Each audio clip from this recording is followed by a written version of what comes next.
오늘 말씀은 영원한 가치를 팔지 말라. 우리 사모님 마이크 좀 조정해 주세요. 쇠소리도 비슷하게 나오고. 영원한 가치를 팔질 말아라. 27절부터 34절의 말씀을 보면 참으로 어리석음이 있는 사람이 있는 걸 보게 됩니다. 자기에게 귀중한 것을 줬음에도 불구하고 귀중한 것을 귀하게 생각하지 아니하고 말아버렸던 사람이 있었습니다.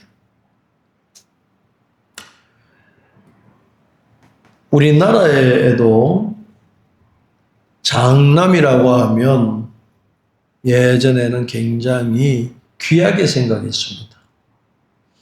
그래서 시집을 가면 딸을 낳게 되면 딸은 사람 취급을 하지 않을 정도로 서러운 시대가 있었습니다. 그 어느 가정에 가보면 딸 부잣집이다 하는 그 얘기를 들을 때가 있어요.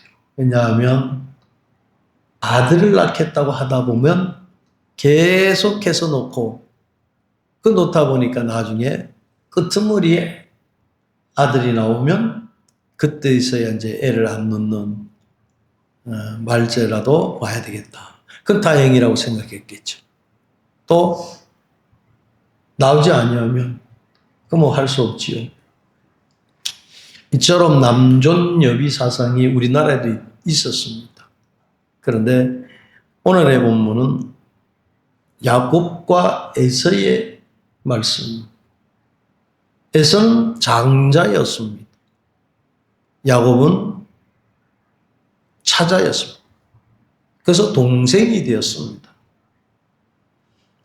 그런데 형은 팥죽 한 그릇에 영적의 축복이 담긴 것을 깊이 깨닫지를 못했습니다.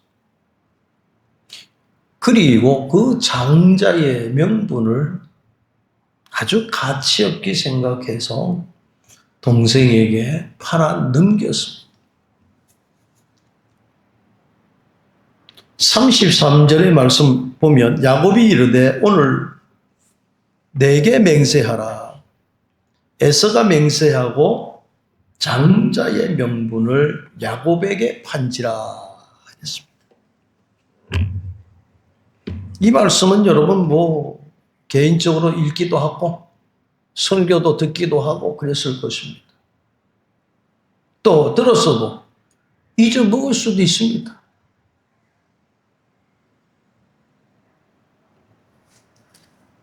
에서가 맹세하고 장자의 명분을 야곱에게 판지라. 따라서 합시다. 에서가 맹세하고 장자의 명분을 야곱에게 판지라. 이것을 설교를 듣기 전에는 창세기 25장 27절부터 25절부터 34절 내용을 보면 그렇게 동생한테 팥죽 한 그릇 얻어먹으면서 한 것이 대수롭지 않게 생각하는 생각들을 하고 있는지도 모르겠습니다. 그 동생한테 말 한마디 했는데 그러면 우리나라의 속담에도 말 한마디 하는 천냥빛을 갚는다고 했습니다. 말에 그만큼 위력이 있다는 것입니다. 근데 형에서는 말 한마디를 잘못함으로 통해서 어려움을 겪는 이 모습을 보게 됩니다. 아주 쉽게 에서가 맹세하고 장자의 명분을 야곱에게 판지라 이렇게 말씀하고 있습니다.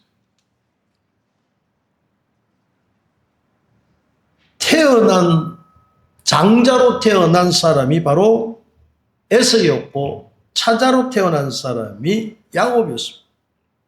그런데 이들이 같은 어머니 배에서 태어났지만은 성향과 기질은 달랐습니다. 에서는 몸을 쓰기를 좋아했습니다. 그래서 사냥을 잘하는 들판이나 돌아다니는 그러한 사람이었습니다. 그런데 약간 조용하고 약간 그 가정적인 사람이 바로 야곱인 것을 봅니다. 그의 어머니 맨날 쫓아다니 치마폭에 어울려서 돌아다니는 이 야곱의 모습을 보게 됩니다. 그래서 히브리의 원어에서도 야곱은 뭔 사람이냐? 조용한 사람이다 그랬습니다.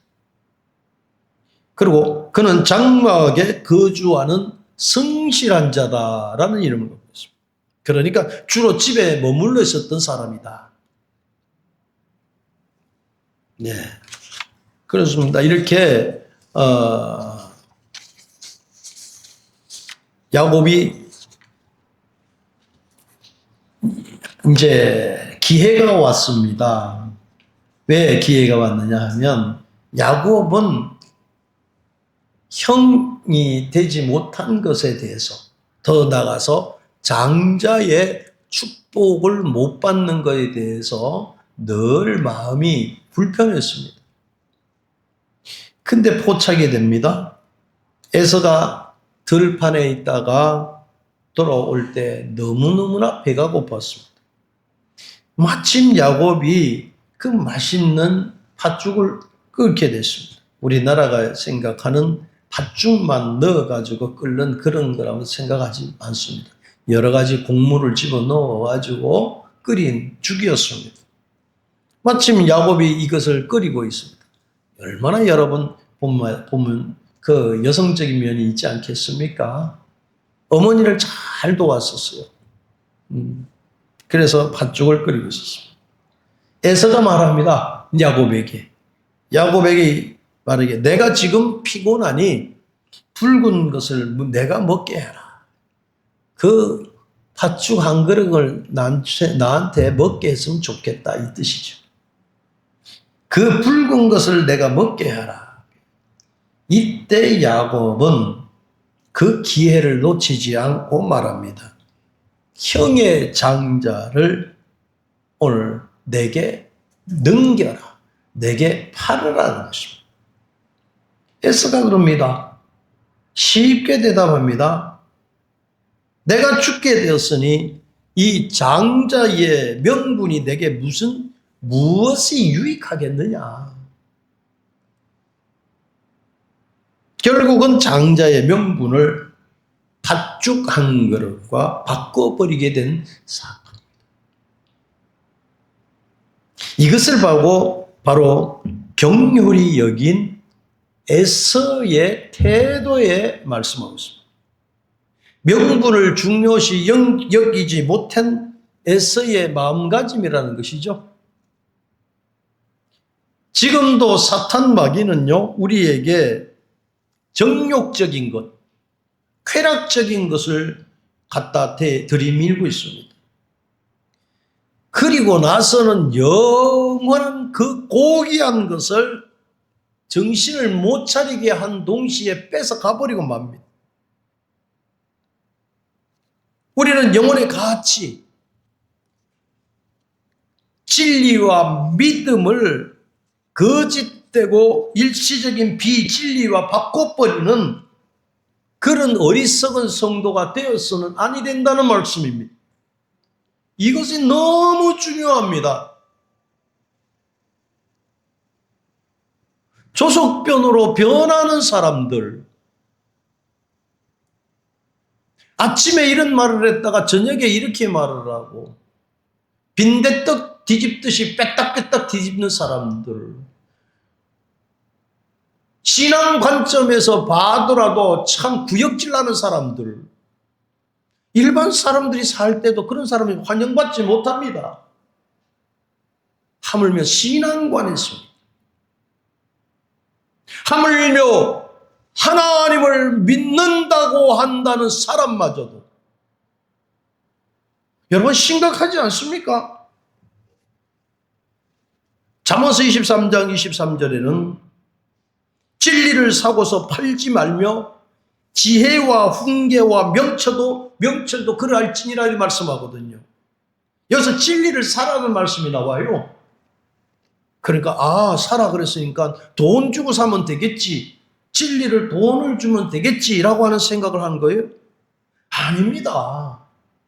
진리를 얻기 위해서는 기꺼이 대가를 치를 수 있는 마음가짐이 있어야 된다는 거예요. 진리라는 것은 하나님의 말씀이잖아요. 그분이 가르쳐 주시는 그 올바른 길을 따를 때에는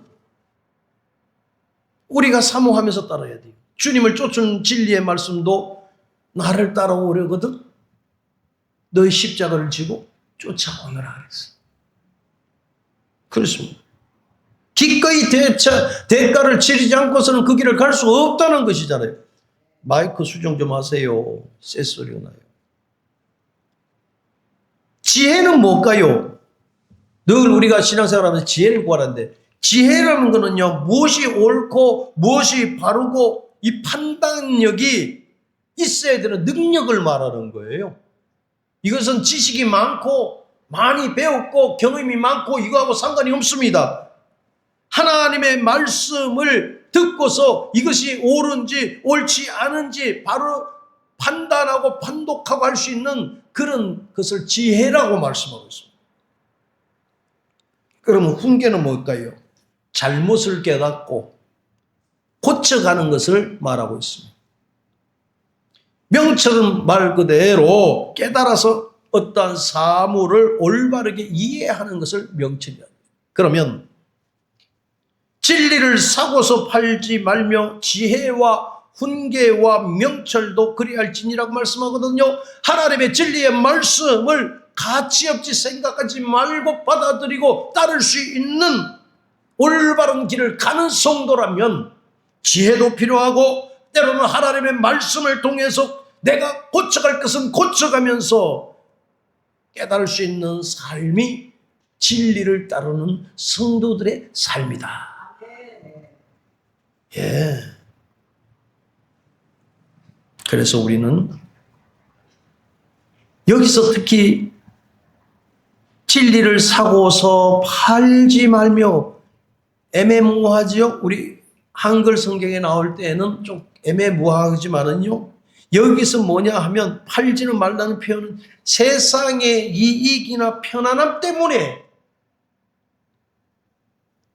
세상의 이익이나 편안함 때문에 진리를 그런 식으로 써먹지 말으라는 뜻이거든요. 뭐 그 전에 노름하는 사람 보면은 다시는 노름 안 한다 그래가지고 뭐 손가락을 자르다가 나중에 팔목을 잘라도 뭐 노름을 한다며요. 그게 그 무섭다는 얘기잖아요. 더 나가서는 마누라까지 잡힌다는 얘기도 들었어요. 그랬는지 안 그랬는지 몰라도 더 나가서는 집에 소뚜껑 하나도 없다. 얼마나 무서운지 모릅니다. 삼자가 이렇게 볼 때는 미친놈이요. 그런데 그 짓을 하고 있어요. 다른 사람 보면 어리석게 보이는 거잖아요. 분명히. 폐가 망신할 정도로 그게 나쁘다는 걸 알잖아요. 마약은 그렇지 않습니까? 마약도 마찬가지. 우리나라에 지금 마약이 만연해 있습니다. 연예인들이 한 사람 두 사람이 아니라 막 깔려 있다고 그러지 않습니까? 엔터테인먼트를 쥐고 있는 사람들마저도 대표라는 사람도 거기에 관여돼 가지고 구속이 되고 막 그래. 그러면 그것이 옛날에는 우리나라에도 그걸 많이 단속을 했습니다. 중국은 마약이라 그러면 그대로 사형을 시켜버립니다. 우리 한국 사람도 마약 거래하다가 잡혀갖고 대한민국 법이 아니라 중국 법으로 사형을 시켰습니다. 왜 그러냐면 중국이 옛날에 마약 때문에 혼욕을 달았던 민족이거든요. 그래서 맞자만 들어가면 다 죽여버리는 거예요. 우리나라에도 지금 만연하게 마약들이 들어와 있습니다. 젊은이들을 좀 먹어가는 이 시대가 됐습니다. 왜 이렇게 젊은이들 똑똑한데 그럴까요? 그러죠. 유혹이라는 거는요, 그렇습니다. 원수마귀는 보암직 먹은지 탐스럽게 해가지고 넘겨뜨려 버리는 거예요. 그래서 일어나지 못한 해인이 되게끔 만들어 버리는 거예요. 그러면 기대했던 부모님, 기대했던 자녀들, 땅을 치면서 후회들 하지 않습니까? 그러니까 여러분, 정상적으로 말하고 정상적으로 예배 드리고 교회 나오는 것처럼 복이 어딨나 다시 한번 감사하시길 바랍니다. 예, 한집걸로 문제 있는 집들이 너무 많아요. 또 어떻게 저리 살고 하는데, 어떻게 살고 하는데 그런 대로 사는가 봐요. 속 터져서 미치겠습니다 이러면서. 수고하고 무거운 짐진 자들아 다 내게로 하랬으면 주님 앞에 나와서 기도하면서 위로받고 살아야 될 거 아닙니까? 그런데 귀에 들어가지 않습니다. 주변에 전도자들을 통해서 예수 믿으라, 목회자가 열심히 신앙생활 해라 그래도 귀에 들어박지 않습니다. 왜? 영원한 가치, 진리에 있는 것을 하찮게 생각하기 때문에 그렇습니다. 한마디로 세상의 이기나 편안함 때문에 진리와 신앙의 가치를 포기해 버리는 사람들이 있기 때문에 여기서 팔지 말라고 하는 말씀입니다. 한마디로 진리와 지혜를 얻기 위해 노력하고 그것을 얻은 후에는 세상의 어떤 이익과 바꾸지를 말으라는 것입니다. 내가 이것을 진리의 역사를 받아들일 때에 얼마나 힘든 일이었는데 이것을 헛되게 소비한다는 건 옳지가 못하다는 것입니다. 그래서 진리를 한번 샀으면 다시는 팔아서는 안 된다는 말씀이고 지혜와 훈계와 명철도 다시 샀으면 팔지 말으라는 것입니다. 손해를 보더라도 정직을 선택하는 것이 성도의 길이요. 힘들더라도 하나님의 말씀대로 살아가는 것이 돼야 되는 것입니다. 이것이 말씀에 있는 삶을 살아가는 성도들, 오늘 진실된 신앙이 된다는 사실. 잠언서 22장 1절에 보면 많은 재물보다 명예를 택할 것이요 은이나 금보다 은총을 더욱 택할 것이라는 말씀이 있습니다.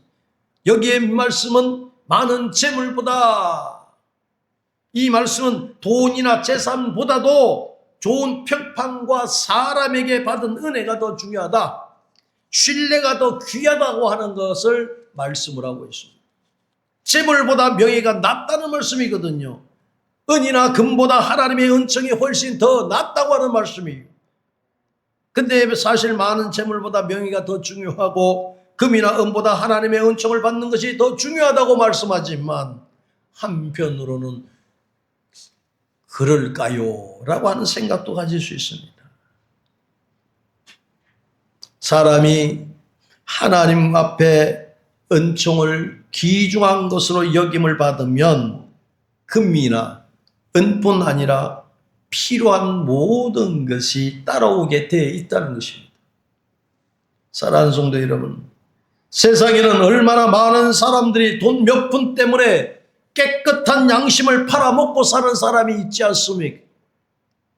일시적인 쾌락과 유혹을 이기지 못해서 고상한 인격과 신앙을 팔아먹고 있는 삶이 대다수가 있다는 것을 보고 있습니다. 에서는 눈앞에 있는 것이 귀한 것이라는 것을 알면서 그 귀한 것을 버려버렸습니다. 왜 그럴까요? 지금 당장 배가 고팠기 때문에 그렇습니다. 지금 배가 고프니 지금 먹고 싶다고 하는 생각이 들었습니다. 장자의 명분이라고 하는 미래의 복보다도 팥죽 한 그릇이라도 현재 그걸 먹어야 만족하겠다는 생각에 사로잡혀 있었다는 것입니다. 문제는 배고픈 것 자체가 아니라는 거예요. 배고픔 때문에 판단력이 없어버렸다는 것입니다. 잃어버렸다는 것입니다. 우리도 그럴 때가 있지 않겠는가 생각을 해보게 됩니다. 눈앞에 작은 것을 얻기 위해서 하나님께서 주신 것을, 그 큰 것을 포기할 때가 있지는 않은가 생각을 해봐야 됩니다. 거룩한 성의를 지키라고 했습니다. 그런데도 불구하고 조금 더 벌기 위해서 주의를 포기하는 경우도 있습니다. 직장 때문에, 무엇 때문에, 상사가 나오라고 그렇기 때문에, 하던 일이 남아있기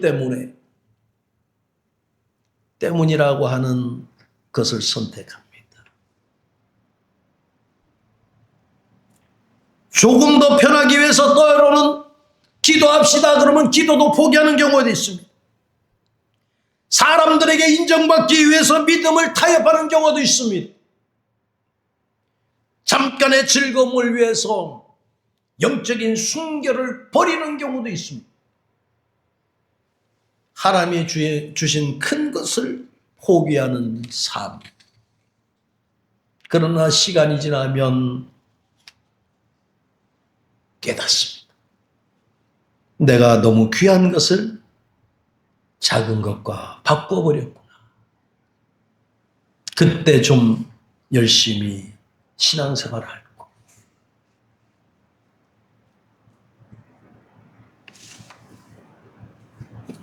언젠가는 설교에서도 그런 말씀을 했습니다. 세월이 지나서 오늘과 같이 이렇게 설교를 합니다. 설교하는 설교 패턴이 옛날이나 지금이나 거의 달라진 게 없을 것 같아요. 전화를 받습니다. 목사님 계실 때는 그 말씀들이 깨닫지를 못하고 어려웠는데, 부담스러웠는데, 목사님, 제가 신앙생활이 올라가다 보니 그 말씀들이 깨닫게 됩니다. 깨닫게 되는 건 너무 고마울 일이죠. 깨달으라고 복음을 전하는 것이니까요. 큰 거라고 뭘까요? 하나님의 은혜가 큰 것이죠. 근데 그것을 작은 것과 바꿔버리는 얄팍한 심령이라는 것. 잠언서 14장 12절에는 사람이 스스로 옳다고 생각하는 길이 실제로는 잘못된 길일 수도 있다고 말씀을 하고 있어요. 어떤 길은 사람이 보기에 바르나 필경은 사명의 길이라고도 말씀합니다. 자신의 생각과 판단으로 이게 맞다, 이 길이 옳다 확신할 수 있을 수 있다는 것입니다. 그러나 그 판단이 하나님의 뜻과 다를 수가 있다는 겁니다. 어떻게 사람이 자기 생각 없이 움직일 수가 있겠어요? 지 생각대로 움직이잖아요. 내 생각대로 움직이는데 누가 탓을 해? 내 본능으로 움직이는데 누가 뭐라고 그래? 이런 생각이, 이게 맞다, 이게 옳다라고 확신이 오면서 행하는 일들이 많다는 거예요.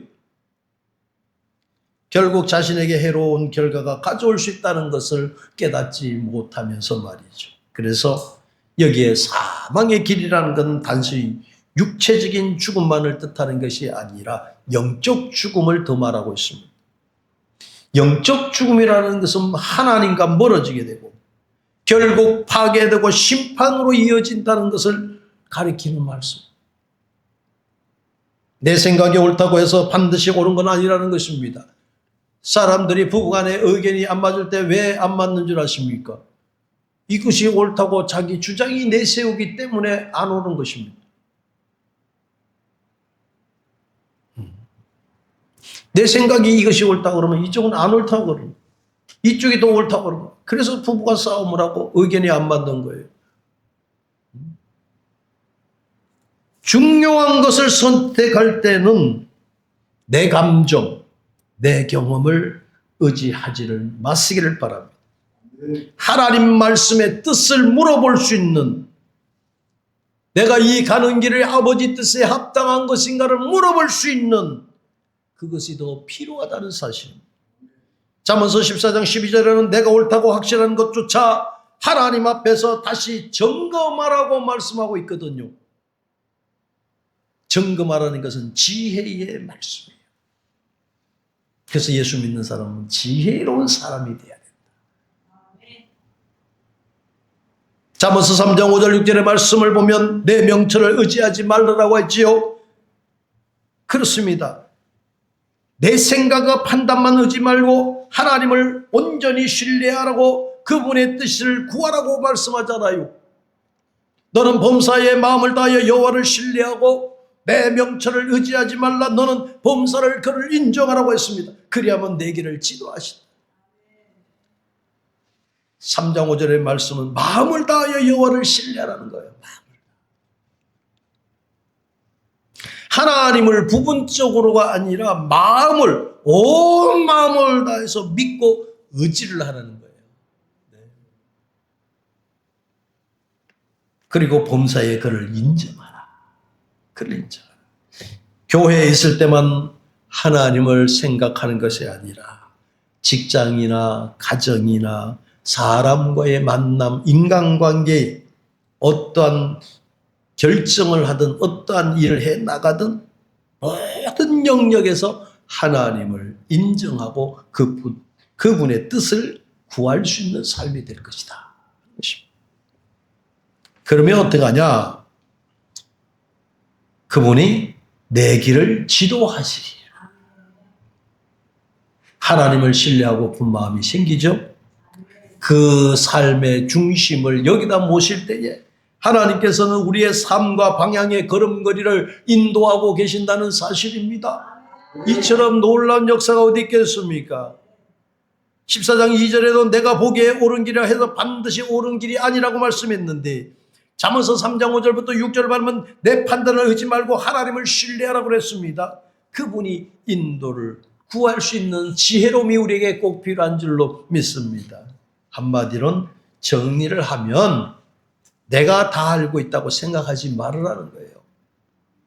네. 많은 사람들이 모든 것을 그쪽으로 생각하는 경우가 많잖아요. 근데 하나님은 하나님을 신뢰하라 그래요. 하나님을 신뢰하라. 첫째, 하나님을 신뢰하려면 하나님이 누군지를 알아야 되겠죠? 그분을 신뢰하고 하나님의 뜻을 따라가라. 그러면 하나님께서 내가 가야 할 길을 인도를 해준다는 거예요. 이게 얼마나 놀라운 일이겠어요. 특히 앞으로 어떻게 해야 할지 몰라서 고민할 때가 있습니다. 이 말씀은 모든 답을 내가 먼저 알아야 하나님을 믿는 것이 아니라는 사실이에요. 하나님을 신뢰하면서 한 걸음 한 걸음 나가는 그런 삶이 될 때에 하나님은 인도해 주시겠다는 거예요. 눈에 보이는 가치와 영원한 가치는 너무나 다릅니다.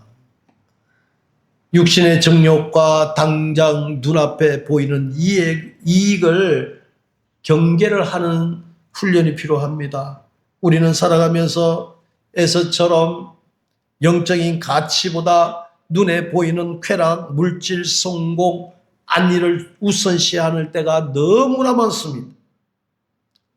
어떤 일은 신앙생활 좀 하자 그러면 아주 바른 대로 대찬 얘기를 합니다. 당장 먹기 살기 바쁜데 무슨 예배를 드리라고 하십니까? 당장 먹고 살기는 바쁜데 그럼 예수 믿으라고 그러고 신앙생활 하자 그러면 했던 말이 쑥 들어가 버리잖아요. 다시 말씀을 바꿔드리면 당장 이익이 중요한데 하나님의 뜻이 무엇이 있느냐? 하나님의 무슨 의미가 있느냐? 예.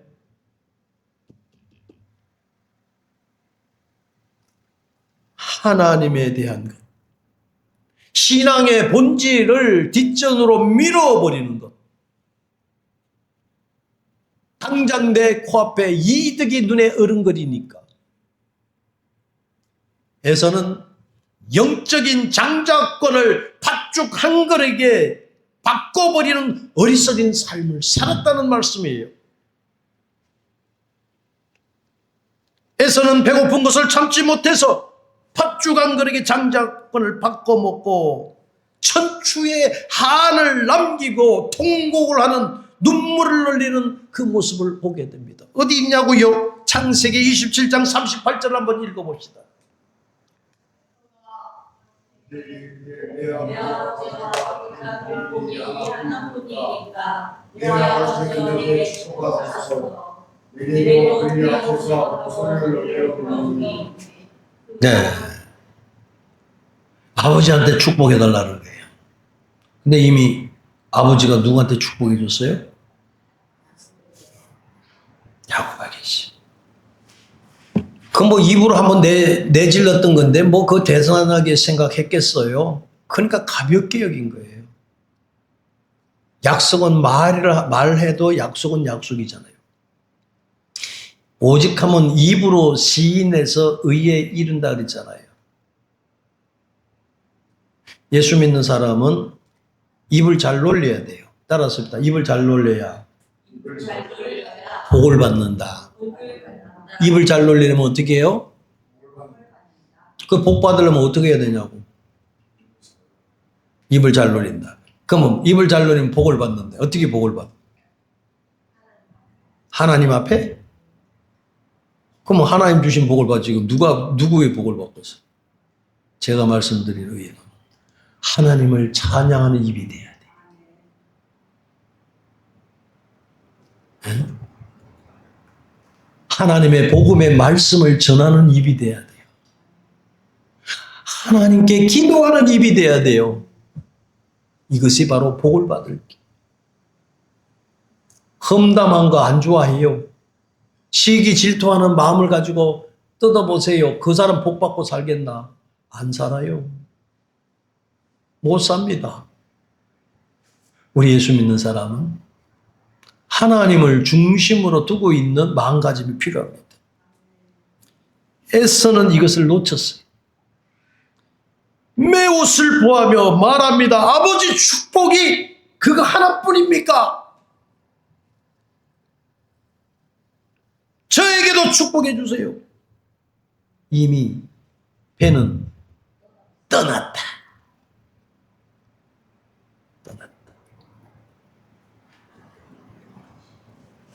야곱이 그 정도의 머리였으면 축복권이 아버지한테 있으니까 야곱에도 주고 에서에게도 준다 그랬으면 굳이 뭐 그 형한테 팥죽 한 그릇 주면은 그 장자권 줄래? 이 비굴한 행동을 하겠습니까?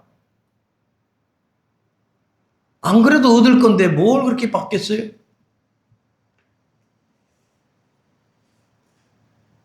여기서 축복을 못 받아서 운다는 그 의미는 자신이 소중하게 여긴 것을 잃은 그 상실감 때문에 울어요. 돌이킬 수 없는 상황 때문에 후회하는 거예요. 아버지에게 인정받고 싶어하는 간절함이 이제는 떨어진 거예요. 나에게도 축복이 있지 않습니까? 라고 하는 절박한 호소를 하는 에서의 모습을 보게 됩니다. 왜요? 이삭에게 이미 축복권을 넘겨줬기 때문에 그렇습니다. 이 말씀 통체적으로 말씀하면은 하나님께서 주시는 복을 가볍게 여겨서는 아니 된다고 말씀하고 있습니다. 순간의 선택 때문에 나중에 후회하지 말고 살아라는 것입니다. 성도들 중에는 이걸 가지고 장난치는 경우가 많아요. 요동하는 경우가 많습니다. 하나님 보실 때에 흔들거리는 사람, 수양보들 같은 사람들이 있다는 거예요.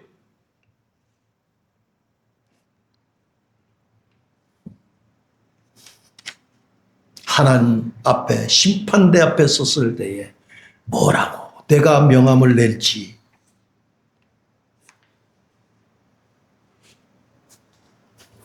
성도들에 있어서는 믿음보다 좋은 것이 어디 있겠느냐 하는 거예요. 믿음이 중요하다. 믿음이 중요합니다.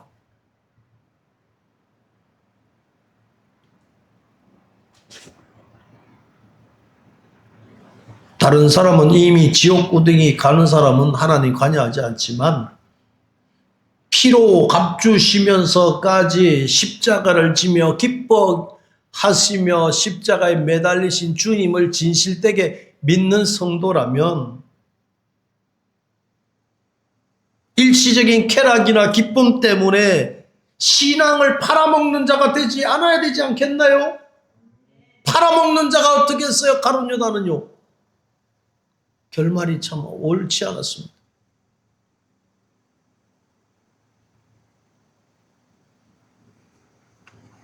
이와 같이 세상의 헛된 소망이나 영원한 소망의 근거가 되는 보배로운 믿음을 바꾸려는 어리석은 자가 있다면 회개하고 주님 앞에 와야 되지 않을까 합니다.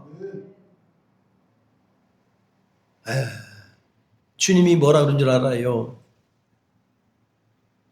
일시적 쾌락 때문에 주님을 팔아먹는 사람을 보고 네 마음속에 밀가부를 뜻하는 마음이 있구나 그러는 거예요. 요동한다는 거예요. 우리는 예수를 믿을 때에 우직하게 한번 믿어봅시다. 주님, 저는 참 부족한 게 많아요. 그러나 주님 믿을게요. 그때마다 주님 나를 붙들어 주세요. 믿고 한번 나가보게 해요. 세상 바라 안 보고 주님만 바라보고 갈게요. 그럼 보배로운 믿음이 있으면 좋겠어요. 베드로전서 1장 1절에도 말씀합니다. 예수 그리스도의 종과 사도인 베드로는 우리 하나님과 구주 예수 그리스도의 의를 힘입어 동일하게 보배로운 믿음을 우리에게 함께 받은 자들에게 편지한다 그랬습니다. 어디요? 보배로운 믿음이라 그랬습니다. 에서는 가치 없게 팥죽 한 그릇에 장자권을 바꿔 먹은 사람이었습니다. 영원히 축복권을 잃어버렸습니다. 아브라함은 어떻습니까? 아브라함은 믿음을 지킨 사람이었습니다. 자기의 귀한 외아들을 너무너무 귀한 외아들 이삭을 잘 키웠습니다. 그런데 하나님은 어떡합니까? 이삭을 내놓으라고 합니다. 이럴 때에 아브라함은 믿음을 내놓았습니까? 믿음을 내놓지 않았습니다. 그럴 때에 믿음을 가졌음으로 말미암아 그 아들을 장작덤 위에 올릴 수 있는 순종의 믿음이었습니다. 그 결과 아들도 잃지 않았을 뿐만 아니라 영원한 축복을 누리게 되는 사람이 아브라함의 믿음이었습니다. 오늘날 우리의 신앙은, 우리 주님이 원하는 신앙은 아브라함과 같은 신앙을 보게 된다는 것입니다. 오늘 우리는 하나님의 음성이 양심을 두드릴 때에 양심이 어떤 양심입니까? 디모데전서 1장 19절에 말합니다. 믿음과 착한 양심을 가져라. 어떤 이들이 이 양심을 버렸고 이 믿음에 관하여 파선하느니라. 착한 양심을 가져야 돼요. 선한 주님의 마음을 가지라는 거예요. 예수 그리스도의 마음을 가지라는 거예요. 갈라디아서 6장 7절의 말씀에는 스스로 속이지 말라. 하나님은 만물이 여김을 받지 아니하십니다. 사람이 무엇을 심든지 그대로 거둔다고 말씀하지 않습니까?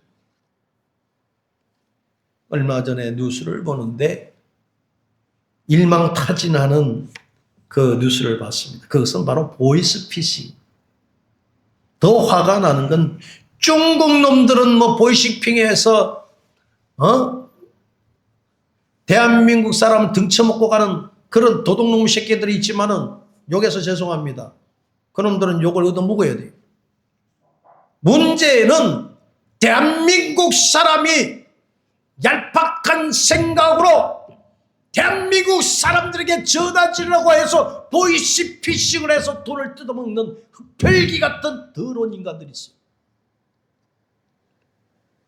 스스로 속이지 말고 하나님은 마음으로 여김을 받지 않는. 여러분 화가 많이 나더라고요. 저는요.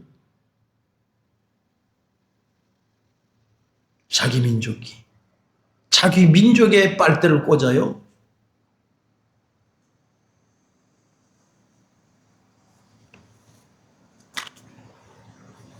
사랑하는 성도 여러분,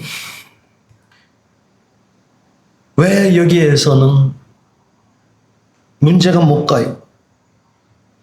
자기에게 주어진 장자의 명분이 작았던 게 아닙니다. 가볍게 여겼기 때문에 그런 거예요.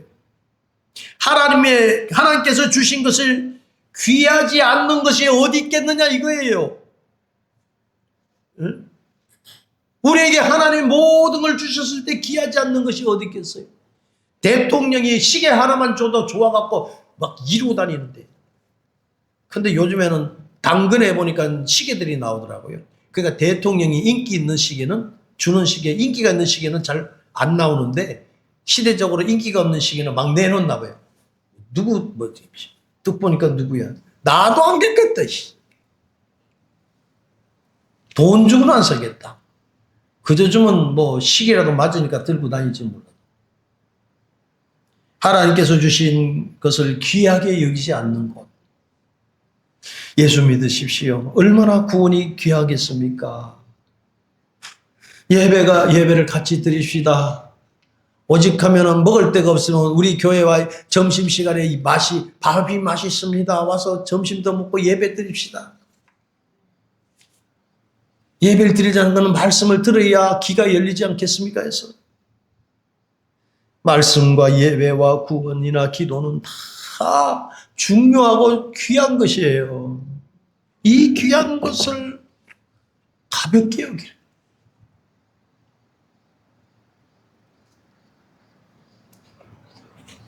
하나님의 자녀가 되었다는 이 사실이라는 것은 자녀가 된 하나님의 백성들은 나를 구원하신 하나님을 찬양해야 되겠고 예배를 드려야 되겠고 말씀을 들어야 되겠고 하나님과의 관계 속에서 대화가 있어야 됩니다. 이것이 큰 특권이 아니고 무슨 특권이겠어요? 그런데 이것을 가볍게 여겨요. 어떤 거하고 바꿀 수가 없는 것에도 불구하고 가볍게. 오늘 한 번쯤 예배 빠지는 것쯤이야. 한 번쯤이야. 이 정도는 괜찮겠지. 왜 그런 마음을 갖고 있어요? 왜 자기가 자기를 위로하고 있습니까? 왜 자기가 자기 자신을 다짐하고 있습니까? 아닌 건 아닌 것이지.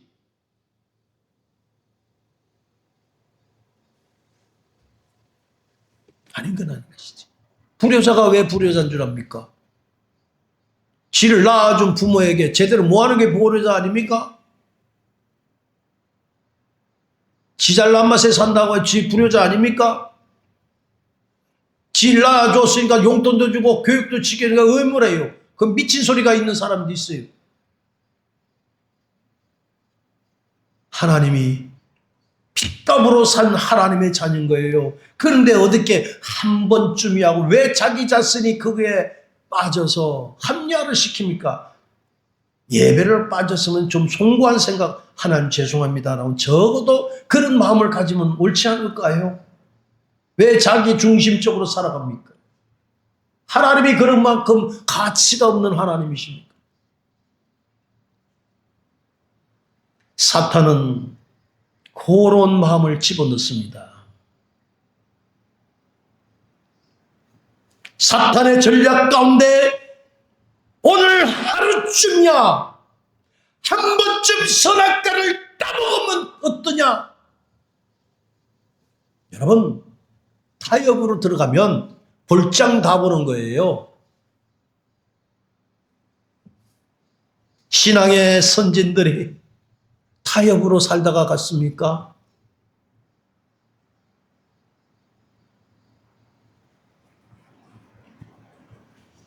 사단은 돈만 있으면 행복할 거야, 만족할 거야.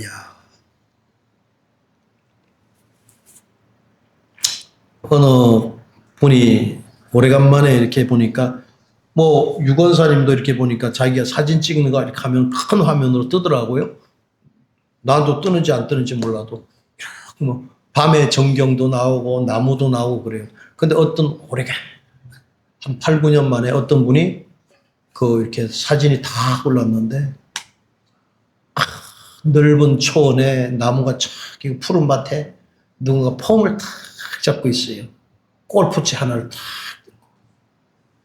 모자를 탁 쓰고 골프 옷인지 아닌지는 그건 잘 모르겠어요. 하여튼 그렇게 폼을 탁 잡고 있어요. 한마디로 잘 나가는가 봐요. 잘 나가. 그분도 열심히 교회에 다니는 분이라고 믿습니다. 죄송한 일입니다만은 취미 생활을 할 수가 있어요. 여러분, 모든 삶 속에 우선은 하나님 중심이 되어야 돼요. 세상의 성공을 얻은 대신에 하나님과의 관계를 잃어버리면 아무 소용없습니다. 사람들의 인정을 얻는 대신에 진리를 잃어버리면 아무 소용이 없지 않겠어요? 육체의 즐거움이 있습니다. 가진 것이 들어와 있습니다. 좀 더 놀자, 좀 더 쉬자 하는 마음을 갖고 있습니다. 그러나 영혼을 잃어버리면 무슨 소용이 있겠냐? 마가복음 8장 36절에 말씀하고 있지 않습니까? 너는 지금 무엇을 얻고 무엇을 잃었느냐? 물어보지 않습니까? 사람이 만일 온천을 얻고도 자기 목숨을 잃어버리면 무엇이 유익이 되겠냐고 말씀하지 않습니까?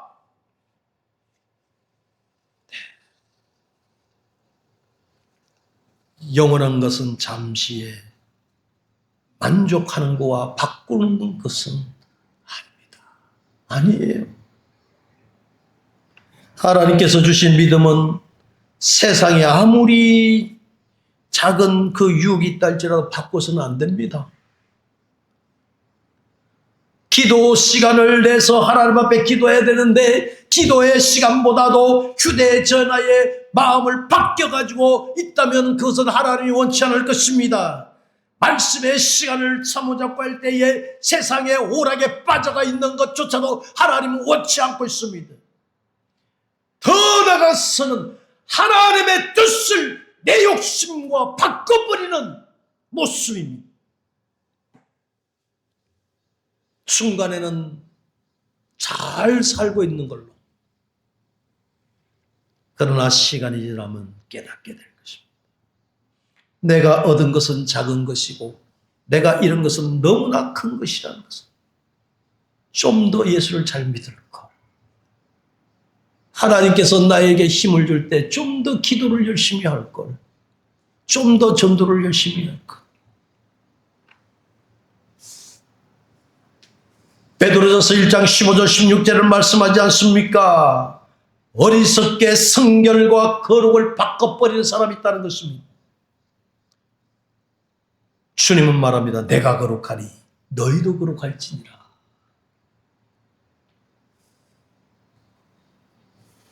히브리서는 깊은 뜻을 말하고 있습니다. 히브리서 12장 14절을 한번 찾아보세요. 모든 사람으로 더불어 한번 읽어봅시다. 시작.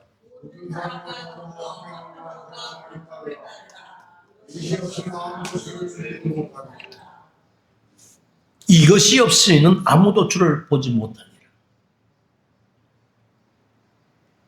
하나님을 믿는다고 하면서 오만 잡다한 방법과 수단을 덕지덕지 붙여가지고 하나님을 믿는다고 하는 사람들이 있어요.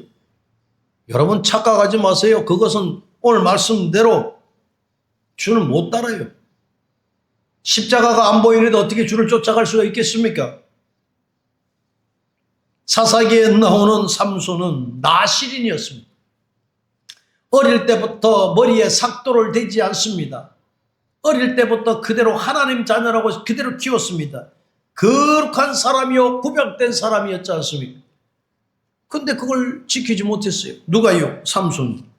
술에 취해서 이방 여인 그 블리셋 기생인 드릴라에게 순결과 정조를 다 뺏겨버리고 나중에는 머리털까지 다 깎여버렸습니다. 비참한 사람이 되었습니다. 일시적인 쾌락으로 고귀한 성결을 뺏겨버렸습니다. 거룩함과 쾌락을 바꾼 결과가 됐습니다. 에서의 문제는 바로 이것이었습니다. 배고픔의 문제가 아니라 영적 분별력에 부족함이 있었기 때문에 그렇습니다. 성경은 에서가 배고팠다고 말하지요. 그러나 배고프다 해서 반드시 장자의 명분을 팔아야 하는 것은 아니지 않겠어요? 조금만 기다렸으면 다른 음식을 찾아봤어도 될까요? 에서는 기다리지를 못했다는 것입니다. 당장의 요구를 참지 못하고 미래의 복을 포기해버린 에서가 돼버렸다는 것입니다. 바로 우리에게도 이것이 기다림이라는 것이 우리에게도 필요하다는 것입니다. 갈라디아서 6장 9절의 말씀, 우리가 선을 행하도 낙심하지 말지니 포기하지 아니하면 때가 이름에 거두리라. 때가 이르면 거두리라. 기도했는데 당장 응답되지 않는다고 포기하지 마십시오. 말씀대로 살아있는데 당장 손해를 본다고 해서 타협하지 말라는 말씀입니다. 정직하게 살았는데 다른 사람이 더 잘 되는 것 같이 보입니다. 여러분 제발 부러워하지 마시길 바랍니다. 잠깐의 손해를 견디면서 영원한 것을 붙드는 사람, 지혜로운 사람이 필요하다는 것입니다. 더 어리석은 사람은 영생을 바꿔버리는 사람일 것입니다. 우리의 최후의 소망은 영생부활입니다. 영생부활입니다. 이것이 없으면 그리스도인도 불신자보다 더 불쌍한 사람이란 거예요. 사랑하는 성도 여러분, 믿음의 선한 싸움을 싸워 나가야 하는 시대가 되었습니다. 여호수아 7장의 말씀을 보면 이스라엘 백성들이 성벽의 큰 성읍인 여리고성을 정복하거든요. 그러니까 얼마나 기세가 등등한지 모릅니다. 그런데 얼마 있지 않아서 여리고성의 절반도 안 되는 적디 적은 성에 가가지고 36명이나 전사하고 말합니다. 이유가 뭔 줄 아십니까? 하나님이 그 성에 들어가면 아무것도 노략질하지 말고 놀았어요. 이렇게 대패하고 난 다음에 이유가 무엇일까 생각해서 있는데 서로 숨은 죄인을 찾다 보니까 거기에 누가 나오냐면 유다 지파에서 아간이라는 사람이 나옵니다. 아간이 나오기에 네 뭐 잘못한 거 있지 않느냐? 자꾸 물어보는데 시티미를 뚝뚝 띱니다. 근데 여기에서 뭐냐 하면 여리고성을 점령하거든 거기에 노략물은 하나님께 속한 것이다. 그래서 여리고성을 점령해 이기더라도 거기에 손을 대서는 안 된다. 아무 것이라도 손대지 말고 나오라 그랬거든요. 근데 이 아간이 전쟁하면서 부잣집에 들어가서 그 신할산 외투 한 벌과 200세겔 중 또 은덩어리 뭐 이런 걸 가지고 훔쳐 나왔어요. 몰래 장막 밑에 또 숨겨놨다는 거예요. 이 숨긴 죄 때문에 이스라엘 백성들이 그 아이성에 들어가서 대패하고 말았다는 거예요. 이것이 발각이 되어서 그의 사랑하는 아내와 귀여운 자녀들까지도 몽땅 돌에 맞아 죽었습니다. 그래서 그 돌무더기에 장사를 했습니다. 그 이름을 바로 아골골짜기라고 했던 것입니다. 아골이란 뜻은 괴로움입니다. 하나님께서 손을 대지 말아난 것까지 손이 대버려요. 얼마나 무섭습니까? 금덩어리 때문에, 은덩어리 때문에 온 가족의 생명과 맞바꿔버린 것입니다. 여러분, 하나님의 이 시대에 성도들에게 하시는 말씀 아닐까요? 너희들이 과연 주님을 제대로 믿느냐? 아니요. 주님 좀 더 벌어서 하나님 앞에 가지요. 뭐가 좀 잘 되면 하나님 앞에 가지요. 뭐가 좀 낫으면 괜찮지요. 내 병을 고쳐주면 하나님 앞에 가지요. 오만 핑계대고 뺑글뺑글 돌아보세요. 그렇게 하나님이 금보다 하나님이 더 크냐? 아니면 하나님이 금보다 적으냐? 돈보다 하나님이 적으냐? 아니면 돈이 하나님보다 더 크냐? 저울질하지 말라는 거예요. 금덩어리든 은덩어리든 권력이든 권세든 모든 것은 안개와 같이 아침에 이슬같이 없어지는 것입니다. 일시적 쾌락 때문에 영원한 생명과 영원한 기쁨과 천국을 잃어버린 사람들이 허다하다는 것입니다. 방송을 듣고 있는 사랑하는 성도 여러분, 혹이나 있다면 회개하고 주님 앞에 나와 구원함을 얻기를 바랍니다. 예. 아무것도 아닌 것을 통해서 영생에 대한 그 고귀함을 모르고 하찮은 것에 정신이 팔린다면 여러분 얼마나 어리석음 있는 삶이겠습니까? 하나님 우리에게 오늘 말씀합니다. 구원의 은혜요, 예배의 자리요, 말씀의 약속, 영원한 장자의 명분을 굳게 붙들 수 있는 성도가 되라고 하는 것입니다. 신앙을 바꿀 수 있는 어리석음에 빠지지 말기를 원합니다. 양심을 바꾸는 어리석음에 빠지지 마시길 바랍니다. 성결과 고결과 거룩성을 바꾸는 어리석음 속에 빠지지 말기를 원합니다. 영생을 바꾸는 어리석음에 빠지지 말기를 원합니다. 그 하찮은 팥죽한 것 때문에, 팥죽한 그런 때문에. 여러분,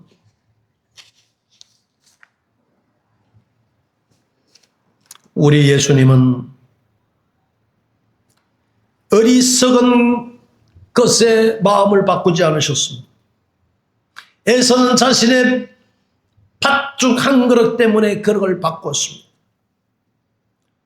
예수님께서 금식하실 때에 사탄이 광야에서 예수님 앞에 말합니다.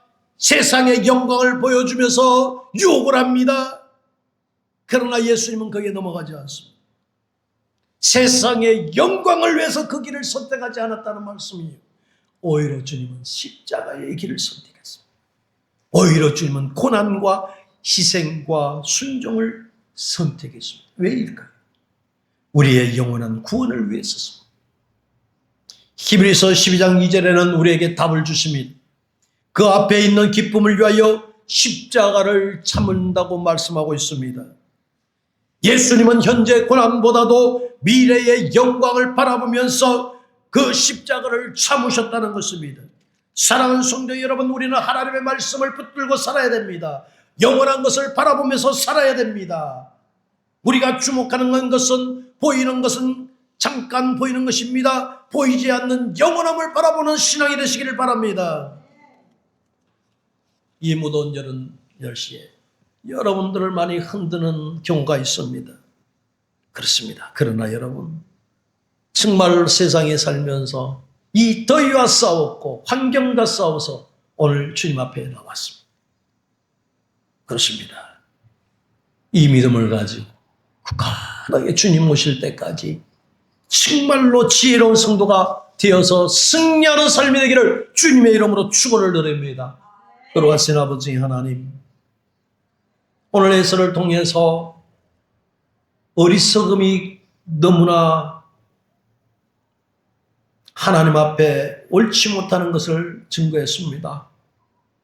아버지 하나님, 우리의 삶 속에서 기울어지는 부분들이 얼마나 있는 것을 다시 한번 생각해 봅니다.